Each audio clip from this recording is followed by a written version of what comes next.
Toi qui te tiens encore debout alors que la journée t'a déjà pressé de toutes parts, écoute bien ce qui se lève maintenant en toi. Il y a des combats qui ne font pas de bruit, et pourtant ils fatiguent plus que les cris.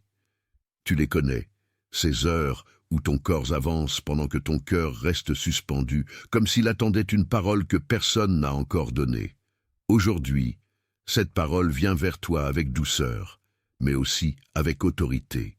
La bataille la plus dure n'est pas toujours celle que les autres voient, parce qu'elle se joue souvent dans le silence de ta chambre, dans la cuisine avant que le café ne refroidisse, ou dans la voiture arrêtée au bord d'un jour trop lourd. Tu as peut-être souri à des visages alors que tes épaules portaient déjà l'invisible. Tu as peut-être répondu normalement alors qu'à l'intérieur, quelque chose demandait encore du secours. Ce que tu appelles fatigue est parfois le lieu où Dieu travaille le plus profondément. Ce que tu appelles retard peut être la dernière couche d'une préparation que tu n'avais pas reconnue. Et ce que tu appelles fin peut être l'endroit exact où la main divine commence à couronner ce que personne n'a su mesurer. Ne regarde donc pas seulement la pression, regarde aussi la présence qui t'a gardé dedans. Parce qu'il existe des saisons où tenir sans comprendre est déjà une forme de fidélité. Et quand la fidélité devient plus grande que la peur, quelque chose en toi cesse de se disperser. Tu n'es pas en train de tomber sans sens, tu es en train d'être conduit. Le combat parle, mais la grâce répond. Tu as vécu des instants où le matin avait l'air ordinaire, mais où l'air dans la pièce semblait plus dense que d'habitude. La lumière passait sur la table, sur les vêtements pliés, sur l'écran du téléphone posé à l'envers, et pourtant rien n'allégeait vraiment ce que tu portais.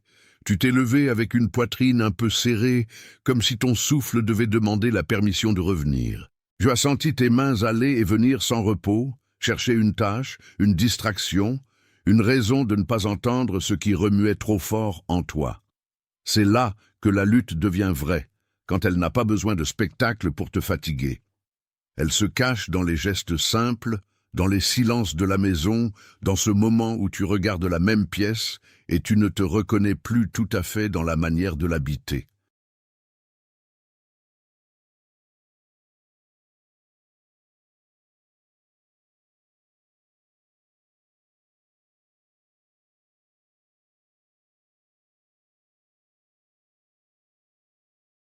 Attention, vous devez vous préparer maintenant.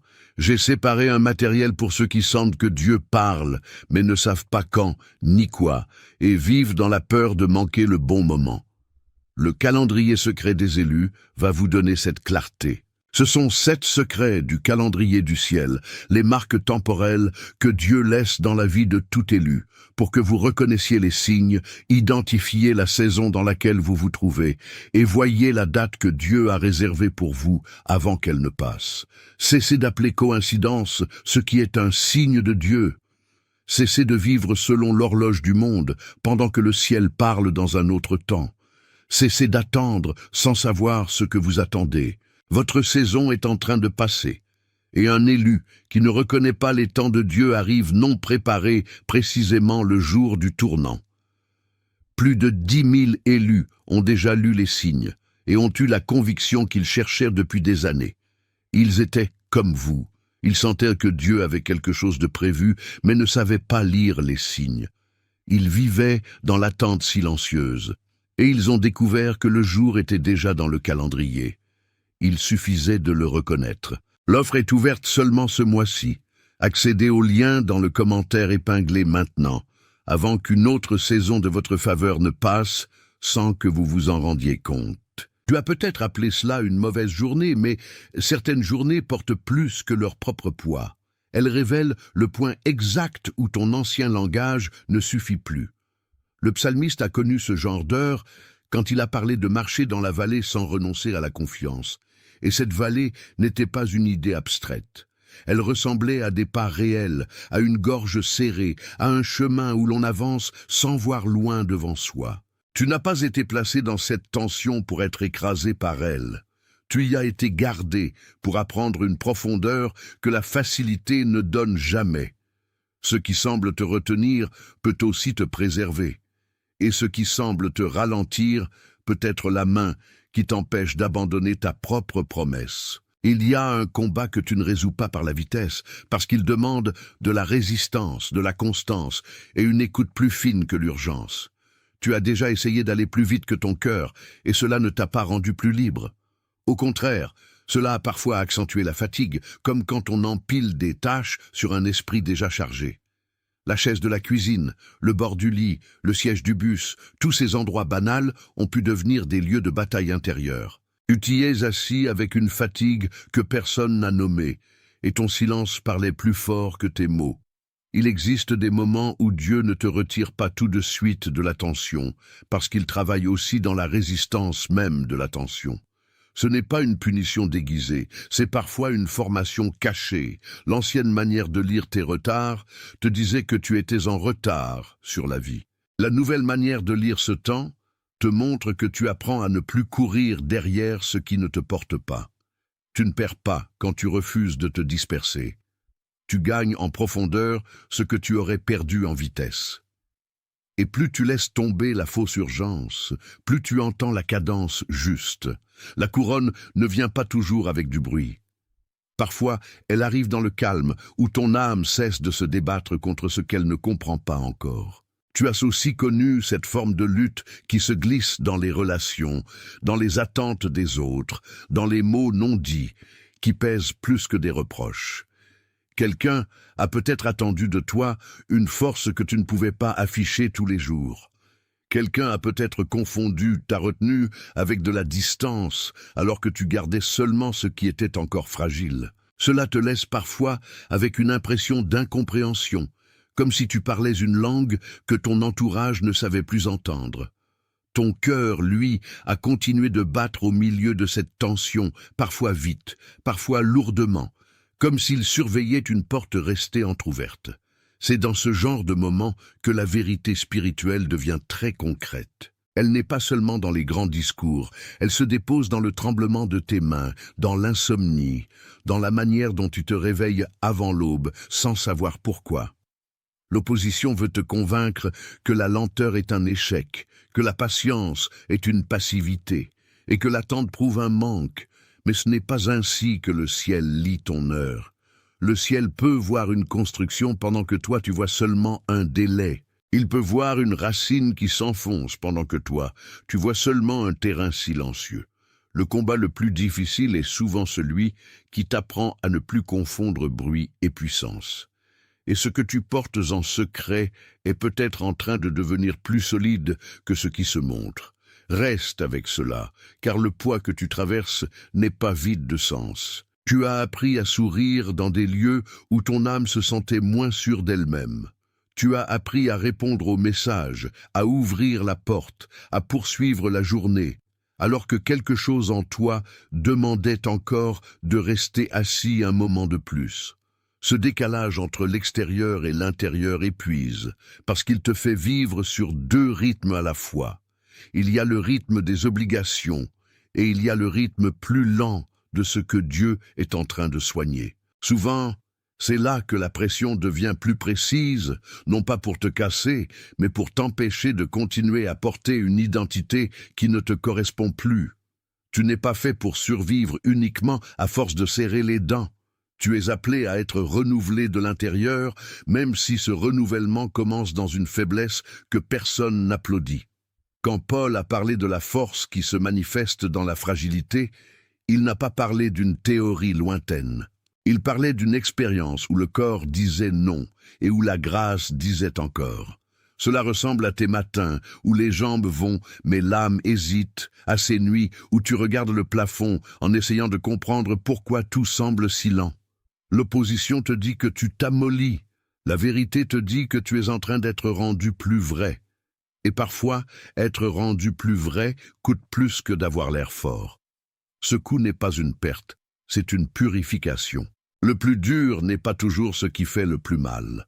Le plus dur est parfois ce qui t'oblige à devenir cohérent. Il y a dans ta route une pression qui ressemble à un pressoir, comme si tout ce qui n'est pas solide devait être séparé de ce qui demeure. Tu connais ce moment où une situation ordinaire devient plus lourde que prévu et où un simple courrier, une facture, un appel manqué ou un silence inhabituel suffit à bouleverser l'équilibre de ta journée. Ce n'est pas seulement ce qui arrive qui te travaille, c'est ce que cela réveille. Cela réveille tes peurs anciennes, tes questions anciennes, et parfois même les petites voix intérieures qui te disent que tu as déjà trop attendu. Pourtant, il y a une différence entre être pressé et être brisé. Le pressoir extrait ce qu'il y a de plus pur. Quand la matière est vraiment prête à donner ce qu'elle contient, il ne fabrique pas la valeur, il la révèle. Tu as longtemps pensé que le délai signifiait que rien ne se passait, mais il se passait déjà quelque chose sous la surface, là où les autres ne regardent pas. Les racines travaillaient pendant que les branches semblaient immobiles, la terre cachait ce qu'elle préparait, et ton cœur, même fatigué, apprenait à ne plus dépendre de l'approbation immédiate. Cela change beaucoup de choses. Parce qu'un homme ou une femme qui cesse de courir après des preuves apprend à écouter la direction. Le combat le plus difficile termine aujourd'hui, quand tu comprends que l'ombre n'avait pas le dernier mot. Le pressoir n'est pas la tombe. Il est le lieu où l'huile commence à parler. Si tu as eu l'impression d'être tiré vers le bas par les circonstances, sache que cette sensation n'épuise pas la totalité de l'histoire. Tu as peut-être regardé le même problème plusieurs jours de suite, comme on revient dans une pièce où quelque chose a changé sans qu'on sache exactement quoi. La chaise est là, la fenêtre est là, la vaisselle attend encore, mais l'air lui-même semble avoir une mémoire. Tu t'es peut-être demandé pourquoi certaines réponses ne venaient pas plus tôt. Cette question a ses heures les plus lourdes le soir, quand la maison se tait et que les pensées deviennent plus grandes que la pièce. C'est précisément là qu'il faut distinguer la voix de la pression de la voix de l'esprit. L'une serre, l'autre éclaire. L'une veut te faire croire que tu es seul dans ton effort, l'autre te rappelle que tu es accompagné dans le processus. Ce que tu nommes obstacle peut être une frontière qui protège ta destinée de la précipitation. Ce que tu nommes fermeture peut être une miséricorde qui t'empêche d'entrer là où tu aurais perdu ta paix. Tu n'es pas en train d'être exclu de la vie. Tu es peut-être en train d'être gardé pour une porte plus juste. Et quand cette lecture change, ton souffle change aussi. Le corps se détend un peu, la nuque descend, et le cœur cesse d'interpréter chaque silence comme un rejet. La victoire commence souvent là. Elle commence quand tu acceptes de lire le poids autrement. Ce que tu traverses a pu te rendre plus attentif aux détails, presque malgré toi. Le bruit d'une tasse sur la table, une lampe allumée dans le couloir, la pluie sur le toit, tout cela prend une intensité particulière quand l'intérieur est en alerte. Tu n'es pas devenu trop sensible, tu es devenu conscient de ce qui se passe en profondeur. La conscience spirituelle ne te rend pas fragile au mauvais sens du mot. Elle te rend lucide. Elle t'empêche de nommer paix, ce qui n'est qu'engourdissement, et t'empêche aussi de nommer fin, ce qui n'est qu'étape. La lutte la plus dure s'use quand elle n'obtient plus de toi la vieille réaction automatique.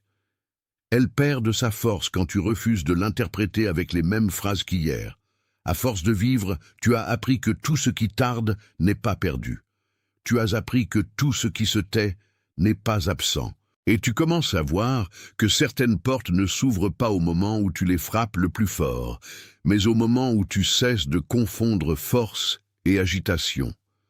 Ce déplacement intérieur est une grâce profonde. Il te remet dans une posture de veille au lieu d'une posture d'épuisement. Il te fait passer de la lutte contre l'heure à la coopération avec elle, et cette coopération change le sens du jour. Le poids reste réel, mais il ne règne plus. Tu as peut-être essayé de t'occuper pour ne pas écouter ce qui te faisait mal. Tu as peut-être rempli les vides avec du travail, des écrans, des trajets, des paroles rapides ou de petites habitudes qui faisaient moins de bruit que la question principale. Pourtant, la question revenait comme une lumière qui passe sous une porte fermée. Ce que tu évites trop longtemps ne disparaît pas toujours. Il attend parfois que tu t'arrêtes assez pour le regarder sans te fuir. Cette rencontre intérieure est rude au début, mais elle devient un passage quand elle n'est plus combattue par la fuite. Tu n'as pas besoin de te condamner pour avoir fui un moment. Tu as besoin de revenir avec vérité. Ce retour est déjà une victoire. Il est plus sain que l'image de force que tu as voulu garder pour être accepté. Le ciel ne te demande pas de paraître invulnérable. Il te demande d'être disponible à la vérité qui soigne. Quand on te disait autrefois que la foi efface tout en une fois, on t'a peut-être laissé croire que la maturité devait toujours ressembler à une évidence.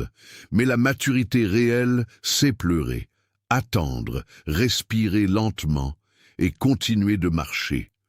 Ce genre de foi n'a pas besoin de se montrer bruyante pour être solide, et parfois c'est dans la simplicité d'un retour sincère que la plus grande chaîne se brise. Le combat finit quand la vérité cesse de te faire peur. Si tout cela a trouvé sa place en toi, écris 888 dans les commentaires et reviens vers moi. Ce n'est pas un code magique, c'est un petit accord visible, une manière simple de dire que la profondeur que tu as entendue n'est pas passée sans trace.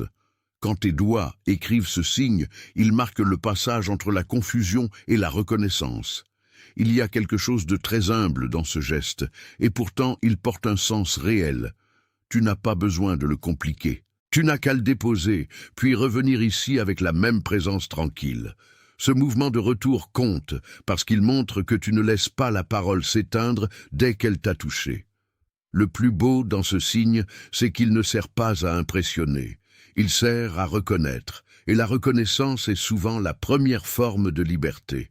Reste encore, parce que ce que tu viens de nommer dans le silence ouvre la suite avec plus de clarté. La victoire n'est pas seulement d'avoir entendu, c'est aussi d'avoir accepté d'en garder la trace. Alors écris 888 dans les commentaires, puis reviens vers moi. Tu as peut-être senti depuis quelques instants que quelque chose en toi s'alignait sans faire de bruit. Il y a des confirmations qui n'entrent pas comme un éclair, mais comme une respiration qui devient plus facile. Elle passe par la nuque qui se dénoue, par les épaules qui cessent de tenir une défense inutile, par l'impression que le sol redevient un peu plus stable sous tes pas. Dans une maison, près d'une fenêtre entr'ouverte, ou même dans la file d'attente d'un magasin, cette même vérité peut te rejoindre au milieu du banal. Rien n'a l'air spectaculaire, et pourtant, l'intérieur sait. L'intérieur sait quand une parole touche juste. L'intérieur sait quand il n'a plus besoin de se défendre contre chaque mot. C'est ainsi que Dieu agit souvent, avec une précision discrète qui ne force pas ton âme. Il ne t'écrase pas sous le volume. Il te rejoint dans la justesse. Et quand la justesse arrive, le cœur ne lutte plus contre lui-même avec autant d'acharnement. Tu n'as pas été fait pour vivre en guerre permanente avec ce qui te traverse. Tu as été fait pour discerner ce qui vient de la pression et ce qui vient de la paix. La prochaine étape ne commence pas dans le vacarme. Elle commence dans cette reconnaissance tranquille. Ta vie a connu assez de jours où tu as tout porté sans le dire. Tu as porté les horaires, les obligations, les attentes, les retards, les visages et parfois même les paroles des autres comme si elles étaient à toi. Cela finit par peser dans le dos, dans la poitrine, dans les tempes et jusque dans la manière dont tu t'assois sans vraiment t'asseoir. Mais il y a un moment où la charge devient lisible autrement. Elle révèle ce qui est à déposer et ce qui est à garder. Elle révèle aussi où tu as accepté trop longtemps de vivre avec un poids qui n'était pas destiné à ton âme. Tu n'es pas invité à nier la pression. Tu es invité à discerner sa fonction. Certaines pressions révèlent l'endroit où tu t'es oublié. D'autres révèlent l'endroit où tu as enfin besoin de te recevoir comme quelqu'un que Dieu n'a pas abandonné. Cela change la manière de tenir ta journée. Au lieu de te juger pour la fatigue, tu commences à l'écouter. Au lieu de la craindre, tu la lis. Et cette lecture juste empêche l'ancien mensonge de te gouverner. Le mensonge disait que tu étais cassé. La vérité dit que tu es en train d'être réordonné. Ce n'est pas la même chose, et la différence se voit dans la façon dont tu respires au milieu de ce qui reste à faire. Tu n'as pas besoin de faire semblant que la lutte ne t'a pas touché. Elle t'a touché, oui, mais elle ne t'a pas défini. C'est là le point de bascule, celui où ton cœur cesse de se raconter comme un lieu d'échec et commence à se reconnaître comme un lieu de traversée. Quand tu te regardes avec honnêteté, tu vois les nuits courtes, les pensées qui tournent, les mains qui cherchent quelque chose à régler au lieu d'accepter une attente. Tu vois aussi les petits gestes de résistance, comme ouvrir la Bible au milieu de la fatigue, ou rester silencieux 2 minutes de plus avant de répondre. Ces gestes comptent plus que tu ne le crois. Ils disent que la partie la plus profonde de toi refuse la fuite totale. Ils disent que quelque chose en toi continue de croire à la présence même quand la preuve tarde. Cette foi-là n'est pas bruyante, mais elle est vraie. Elle ne te flatte pas, elle te soutient. Et lorsqu'elle prend de l'espace, la lutte perd sa capacité à te nommer. Ce qui te tenait par la honte commence à se desserrer. Ce qui te tenait par la comparaison commence à s'éteindre. Le chemin vers la couronne passe souvent par cette honnêteté simple. Tu n'as pas à être ailleurs pour recevoir ce qui t'est destiné. Tu as seulement à rester présent là où tu es. C'est dans cette présence que la victoire se prépare.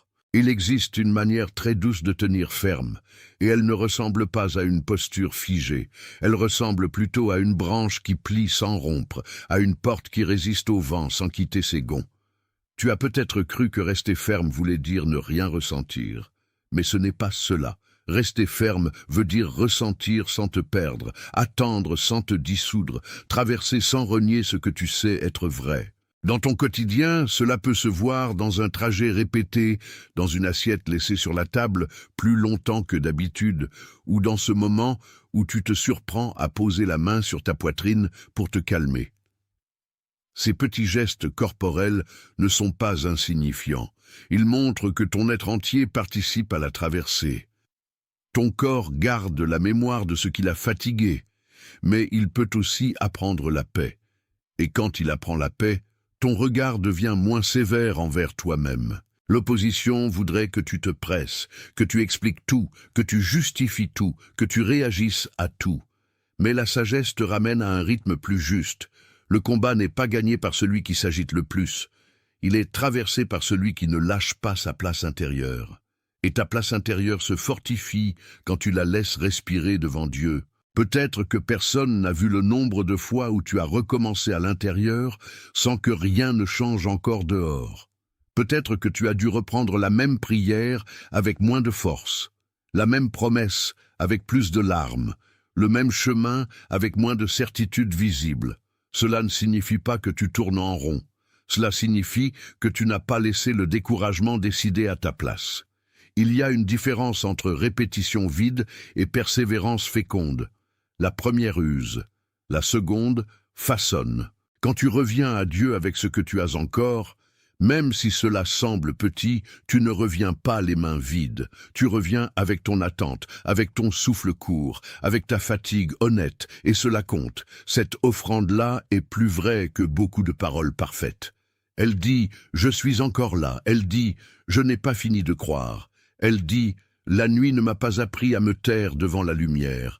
Alors le combat perd une part de son pouvoir, parce que sa stratégie principale était de te faire croire que répéter avec fidélité ne servait à rien. Mais c'est justement dans la fidélité répétée que se creuse la place du miracle. Le miracle n'est pas toujours spectaculaire. Parfois il ressemble à une âme qui ne renonce plus à se tenir devant la présence. Quand tu regardes ton histoire avec honnêteté, tu vois que certaines choses ont changé non pas parce qu'elles se sont déplacées vite, mais parce que ton regard a changé. Tu n'interprètes plus chaque résistance comme un refus définitif. Tu n'interprètes plus chaque silence comme une absence de réponse. Tu commences à discerner la différence entre l'attente stérile et l'attente habitée. C'est une grâce rare, parce qu'elle te protège des conclusions hâtives. Dans la cuisine, en fermant un tiroir, dans la salle de bain, en attendant que l'eau chauffe, dans le couloir où la nuit rend chaque pas plus audible, tu peux remarquer si ton âme se contracte encore ou si elle commence à se déposer. Ce sont des signes simples, mais ils parlent fort. Ils disent que l'intérieur est en train de se rééduquer. Ils disent aussi que le combat n'a pas pu garder éternellement le même visage. Ce qui te semblait immuable commence à être retourné. Ce qui te semblait verrouillé commence à montrer une charnière. Et cette charnière, parfois, c'est la paix qui revient dans un endroit que la peur avait occupé trop longtemps. Tu n'es pas destiné à vivre éternellement sous la même pression. Tu es destiné à apprendre à la traverser sans lui remettre ta couronne. Il y a des nuits où tu comprends à peine ce que tu ressens, mais tu sais que ton corps te parle. Le sommeil vient par morceaux, les rêves sont plus lourds, ou bien au contraire, tu te réveilles sans comprendre pourquoi une simple pensée a déjà rempli toute la pièce. Cette réalité corporelle n'est pas extérieure à ton chemin spirituel, elle en fait partie. Dieu ne travaille pas seulement dans l'idée abstraite. Il touche aussi les nerfs, la respiration, l'attention, les pauses, les battements trop rapides, et ces secondes où tu reviens à toi sans savoir encore comment. C'est pour cela que certaines batailles semblent si intimes. Elles ne se résolvent pas en niant le corps, mais en laissant le corps participer à la guérison de l'intérieur. Tu n'as pas besoin d'avoir honte de la fatigue qui t'a accompagné. Elle a souvent été le témoin de tes luttes invisibles. Et aujourd'hui, cette fatigue peut devenir un signal, non plus une condamnation. Elle peut indiquer l'endroit où tu dois ralentir, l'endroit où tu dois demander du secours, l'endroit où tu dois cesser de te reprocher d'être humain. Le combat le plus dur perd sa force quand il ne peut plus utiliser ta honte comme carburant. Il se dissipe quand tu refuses de croire que l'usure te prive de valeur. Tu n'es pas moins appelé parce que tu es fatigué. Tu es peut-être plus près que tu ne l'imagines. La couronne ne tombe pas sur l'image. Elle se pose sur la vérité. Si tu marches encore avec ce poids, ne laisse pas la vieille voix te dire que cela durera toujours. La vieille voix adore fabriquer des siècles à partir d'une saison. Elle te fait croire que ce que tu traverses aujourd'hui définit tous tes lendemains. Mais tu connais déjà assez la vie pour savoir que certaines nuits n'ont pas annoncé tout le matin.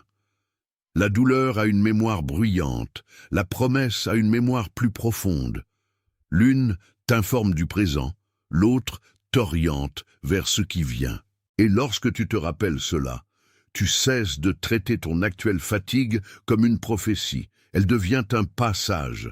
Ce passage n'est pas agréable, mais il est utile. Il enlève les ornementations de l'illusion, il clarifie ce qui reste, et il met à nu ce qui veut encore te retenir. Dans ce dépouillement, tu apprends à distinguer l'essentiel du bruyant. Tu apprends aussi qu'une âme fidèle n'est pas une âme sans lutte. C'est une âme qui, au milieu de la lutte, ne quitte pas sa source. Cela change tout. Cela te rend plus stable dans les relations, plus calme dans les imprévus, plus libre face à l'opinion des autres. Et la liberté intérieure, même discrète, annonce déjà la couronne. Ce que le combat voulait serrer devient l'endroit où la grâce respire. Si cela touche exactement l'endroit où tu te tiens, écris Estu Pronto dans les commentaires, puis reviens vers moi. Ce n'est pas une formule de performance, c'est une manière de reconnaître que ton intérieur n'est plus en fuite. Quand tu l'écris, tu n'annonces pas que tout est facile, tu annonces que tu ne refuses plus l'heure qui t'est donnée. Cette phrase est petite, mais elle porte une attitude plus grande qu'elle. Elle dit que tu acceptes d'être là, maintenant, sans te diviser entre ce que tu ressentais hier et ce que tu espères demain. Il y a une simplicité forte dans ce geste. Elle ressemble à une porte qui se ferme sur la dispersion et qui s'ouvre sur la présence. Écris-la sans détour, sans la tordre, sans la traduire dans une autre manière de fuir. Puis reviens parce que le retour fait partie de l'accord.